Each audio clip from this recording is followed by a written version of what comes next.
So why are you telling us now, Fakesagan? Don't you care anymore? Well, maybe, most of you, haven't seen Ocean's channel lately, but if you go and check it out, you will see that it's been cleared out. Ocean is gone. She's never coming back to YouTube. She lost her taste for it completely. She's sick of it, so you can troll the fuck out of her, and you're just trolling yourself, pretty much.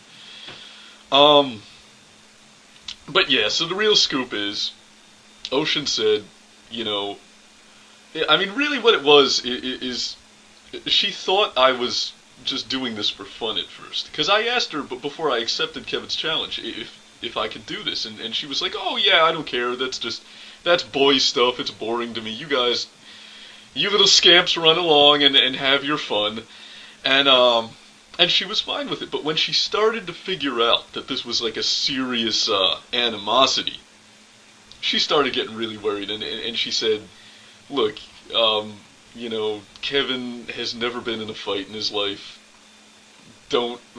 please don't do this. And I was like, fine. That's all I need to hear. I'm not gonna... looking like a tough guy on the internet is so much less important to me than the happiness of my girlfriend. And I couldn't imagine anybody that would be like, oh, sorry, little lady, a man's gotta do what a man's gotta do. I just don't understand that mentality. I don't understand people that act like that. If she tells me all upset that she doesn't want me to do something, then I'm not gonna fucking do it. And it's that simple. But,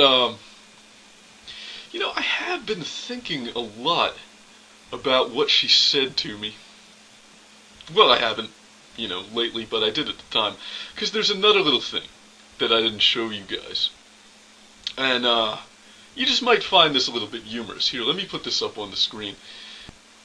This is a PM that Kevin sent me when the whole boxing story arc was still going on. Alright, now as you can see it says here, that's a checkmate. Backing out of my challenge and then instituting a new one. The reason I heard about the bare knuckles is because Dill and Ocean both called me all hysterical about it. Now I know the context of, most of that doesn't make sense to you guys, and I'm not going to bother filling it all in because it would take a big explanation and I'd have to show all the PMs that led up to that one.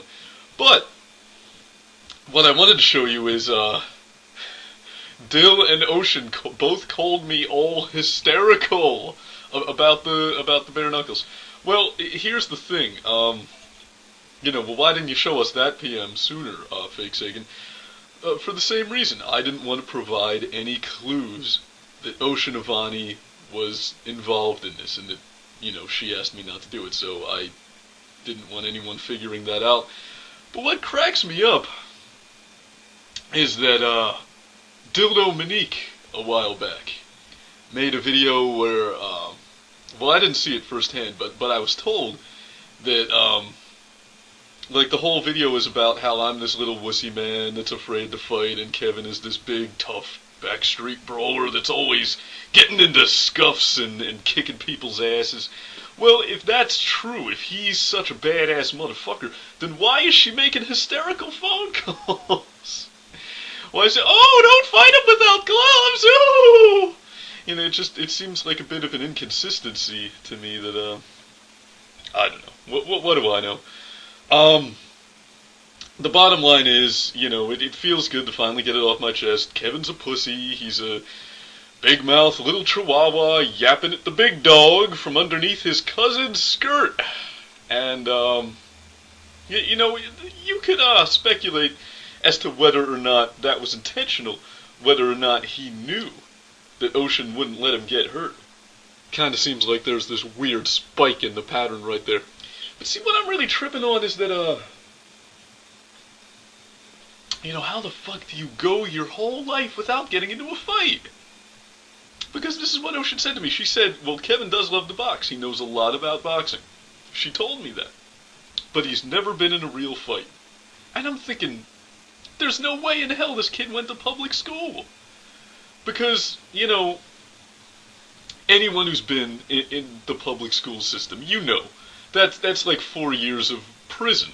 I mean, you get into fights constantly. You fight in the cafeteria, you fight outside, you fight in the hallway, you fight between your classes. It's just nothing but a big Lord of the Flies free-for-all for 4 years. So I'm thinking, how would you go through that and avoid ever getting into a single fight? One fight! I think I was in 15 fights before I even got to high school. And I'm not saying I'm some badass, I probably lost like 60 or 70% of them. But I've been in a lot of fucking fights, and just to never be in a fight, it blows my mind. And I'm thinking, well, why would you get into boxing then? If you clearly put so much effort into skillfully avoiding any situation that might lead to a fight. And the only thing I can figure is that, it's like compensation. It's like Kevin walks home from the gym after he's been working the heavy bag, and he's like, I'm a fierce warrior! But, I mean, I think you pussied out a lot in your life, Kevin. It's kind of like when you made Tommy from the Bronx the douchebag of the month, and then when you met him at 777, you were like, oh, hi, sir, how are you doing? Hey. I think it's one of those same kind of deals, like, I don't know about you, Kevin, you need to fucking grow some balls and stop acting like a little bitch. That's all I gotta say about that. But let me get my final word in on the boxing thing in general. Let me get my little, Jerry Springer final thought in on this. Because I really want to speak on this. Ever since Kevin challenged me to a boxing match, I've been challenged to like 10 boxing matches. I think even Scotty, the Amazing Atheist little brother, challenged me to a boxing match. Is it going to get to the point where I cannot pwn a retard on the internet without being booked for a sporting event? This is not fucking pro wrestling, people. It's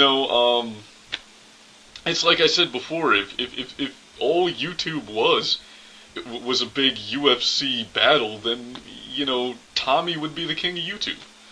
Actually, he wouldn't even be. There's bigger guys than Tommy around here. I'm not a boxer.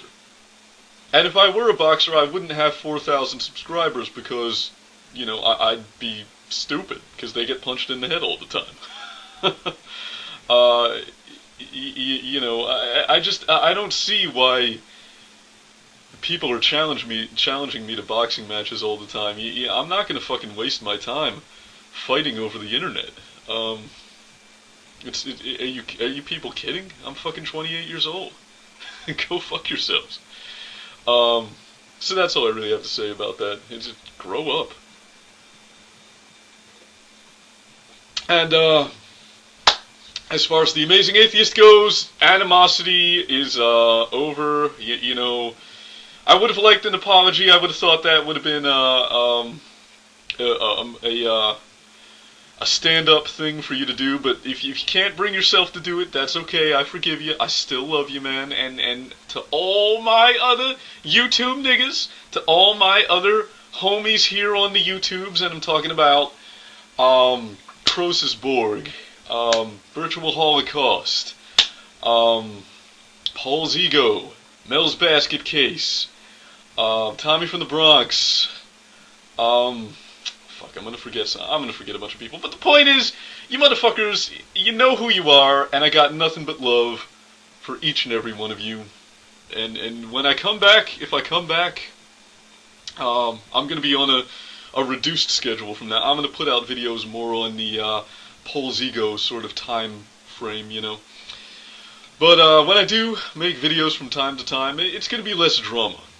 Because I'm getting tired of the drama is stale and I'm getting sick of it. And I hereby declare myself the winner of all drama, in the absence of any evidence to the contrary. I don't think anyone has a legitimate claim that they can say they pwned me. Get real. It can't happen. It'll never happen. So I declare myself the winner, and I am retiring undefeated from the drama arena. For now, anyway, so I can make some serious videos. And I'll be back. You motherfuckers know you love me. You know you can't get enough of it. I gotta go to work. Peace the fuck out. Keep it fake. Whatever. Bye.